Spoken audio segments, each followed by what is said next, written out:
And I thought a lot of this young lady. So I said to her, I care about you.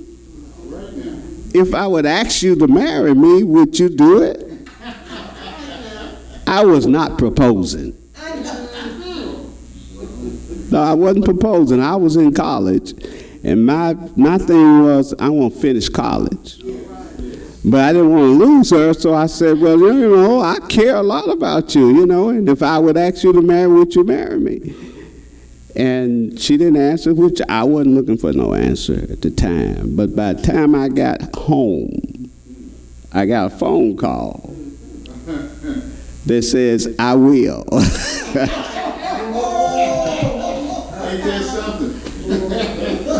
And I didn't know what to say, because that wasn't my intentions to get married right there. So I didn't say anything. But the kind of person I guess I am, and then maybe this was the part of me that needed to be worked out, I didn't want to hurt her. I already knew she was in a bad, depressed state. And I said, no, I don't want to take her over like that. I'm not going to tell her right now that I was not proposing. My idea was, I'll marry you, we'll get married after I finish school. If you can hold on, wait that long, you know. But not right now. That wasn't my intentions. But you know how we can say things and other people don't perceive exactly what we're trying to say. And that was one of those instances. So I said to myself, I'm not going to say it was the Lord, it was me. I said, I can't hurt this girl like that, letting her know that, no, I'm not ready to get married. So I said to myself, I believe I could learn to love her. I wasn't there yet. I just liked her well. But I wasn't there. I was ready to give up everything for her through sickness and death. And I'm just being transparent right now. So I said, I believe I could learn to love her and be a good husband. So it wasn't long after that, a few weeks, that I was drafted into the military. And she had already planned when we go get married. So it ended up being in the same month that my papers were saying I needed to report. So something I just thought to tell her, I said, you know what, I don't think it's a good idea for us to get married and me just leave right away like that. And at that time, Vietnam was the issue. And I just thought, I said, no, I don't think we need, let's just wait.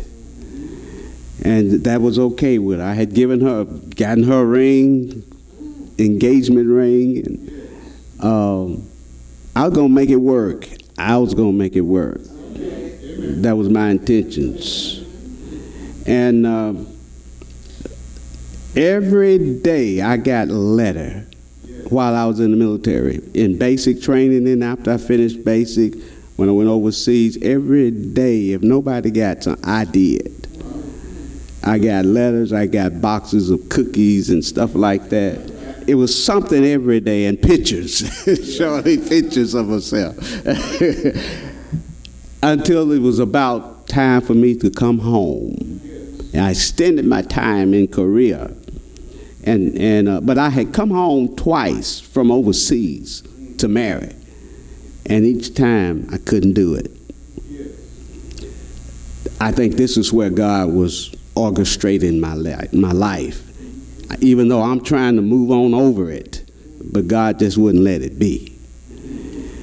So when I did the second time, I said, well, you know, for whatever it was that happened, I changed my mind and said, I'll be out pretty soon. So we'll just wait till I finish, like we said we would do. And it was about I had about 6 weeks left before coming home. And I hadn't been the letters stopped. The correspondences stopped. So then I wrote back and I said, I don't know if we're going to marry when I get home or not, because I hadn't heard from you. And I kind of think it's somebody else. And then I got a letter saying, you're right. It's somebody else. And I gave your ring to your mama. So you that's been in the military, but I don't know, the Army is a little different from the Air Force, and what were you, Navy? But anyway, there's songs that we would sing. We would sing as we were marching, you know, Johnny's Got Your Girl and Gone and all those. Sound out, 1, 2, 3, 4. Sound now, that's helping us stay in cadence. So now, remember what I said. I really was going to just try to love her to make it work. I didn't want to just disappoint her and break her heart. But now she's dropping me. And God has been that way with me all my life. Seemed like things that I wouldn't do, he fixed it. I didn't have to. Even into church work. There were people that sometimes I know they want to leave and they come and won't talk to them, and I'm going to let them go, and I end up talking to them and stay. So I got home, and I had in my mind, it's all right to say, because you all are different. This was when I was in my 20s. I'm 74 right now, so. But I forget. I mean, I hadn't forgot this. And I said that women are no good because of what she did. And I really wasn't wanting to marry her anyway. That's what's crazy about it, whole thing. The Lord made a way of escape, and I'm upset. I'm upset about it. Why did she do me like that? So I had some other brothers and sisters, young brothers and sisters about around my age that was always inviting me out with them. And I kind of got tired of being that third wheel, you know. They were either married or they had a fiance or something, and it was just me. And they would couple up, but they always wanted me to be with them, going out to dinner and things like that. And you know, I'd already said, well, you know, women no good, so I'm through with it. I guess I forgot that what I was about to do. Do something that I really wasn't in my heart to do. It was in my mind. I'm going to make this work. I'm going to make this work. Well, one of these evenings, they invited me to go to one of their church councils that was in a place outside of Nashville, and I went with them that time. And I testified, and I had my dress uniform on. That's about all I had to wear, you know. So I had my dress uniform on, pretty greens and all my medals, and so I testified it after church, and it seemed like the church just got on fire with this song I sung and all of that. I was feeling good too. You know, I needed that. I needed that spiritual, emotional thing that we get when you come to church. And after service, one of the mothers, she wasn't an old lady, but she had 5 children. And she said, Brother Ward, my father was a pastor, so a lot of them knew me because of him. And I'd like for you to meet my daughters. I said, sure. Because I was lonely now. Yes. Yes, sir. Yes, I was tired of being by myself. I just wanted somebody I could take them out to dinner and talk to. The way I was brought up, it wasn't about having sex with them till I married them. But I wanted that friendship, companionship. And so I said, sure, I'll be happy to meet them. Now, I had met several others, and I had this little black book with their phone numbers. Yes, sir. Yes, sir. Because I had said to my mom, I don't think I'm going to get married. Now, my dad, I like to pattern my life after him, and I love being around him and going with him. But when I wanted to talk about something, it was my mother. It was Mom that I talked to. And I said, Mom, I don't think I'm going to get married. Now, I'm in my 20s now. She said, well, why? I said, well, Mom, and we travel a lot. I said, everywhere we go, I see somebody I want to marry. I knew that you can't have but one wife, you know what I'm saying? That's that teaching that was put in me from a child. But I say God was ordering my steps too, because I honored those things. I was trying to get out. She said, what do you mean? I said, well, everywhere I go, I mean, it's somebody that I said, I believe I can marry them. Without going into any other details, you know, calling, talking, but this was the one, you know. She said, you hadn't met the right one yet. I said, Mom, I know she didn't understand, you know. I said, Mom. She said, when you meet the right one. I said, how am I going to know? That's what she said. But that wasn't enough for me. She says, I tell you what. She said, when you meet the right one, all the others won't mean nothing to you. I said, oh, I don't see how that can be. And I took it and went on. But now here I am being introduced to these 4 girls by their mother. I was minding my own business.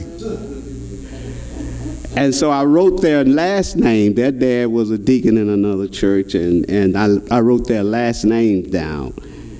And the phone number, I got that. So I said, I might call you sometimes. And so one of those days happened several weeks later. I thought about, that was 4 girls. I don't remember their names. I remember their last name. I know their dad, Deacon Holland. So I said, I'm going to call them. So I called, and the dad answered the phone. Which one? You already know. Have I told you this one? All right. Yeah, I said, praise the Lord, this is Brother Ward. I wasn't no preacher, nothing like that, just a musician. And Brother Ward, blah, blah, blah, blah, we talked a little while. And I said, well, you know, Deacon Holland, I called to talk to your daughter. Is it all right if I talk to your daughter? He's got 4 daughters. He said, well, sure, Brother Ward, which one? I said, it doesn't matter, either one of them. I just remember they were beautiful girls, all of them. I didn't remember who the oldest or the youngest was. And they were all sitting in their living room on the sofa, and he was in his lazy boy chair with the phone. And they didn't know what was happening, but they told me later that he put the phone away and looked at them and called the oldest girl, which is the one I ended up marrying. Called the oldest girl, Wanda, said, come and talk to this brother. And I started talking to her for several weeks, and then finally I said, I'd like to meet you. I need to see who you are, because I didn't remember who they were. All of them were pretty girls. So I called again and talked to her dad and said, well, sir, I'd like to come and visit. He said, that's fine, Brother Ward. And I told him when I was coming. I was excited, trying to see which one of these girls am I talking to. had this voice that was just so, overwhelming. I said, which one is Wanda? So when I drove up in my car, all of them come out. I said, oh no, which one? So I got out, I walked up to the door, and I said, well, which one's Wanda? And Wanda stepped out. I said, okay, that's all right. And they introduced me again to who was who. And so we talked a while, and she was still in school. I've been, I'm out of the military. She's still in high school. So I robbed the cradle. That's what the other ladies that were around my age was telling me. You robbed the cradle. They were single.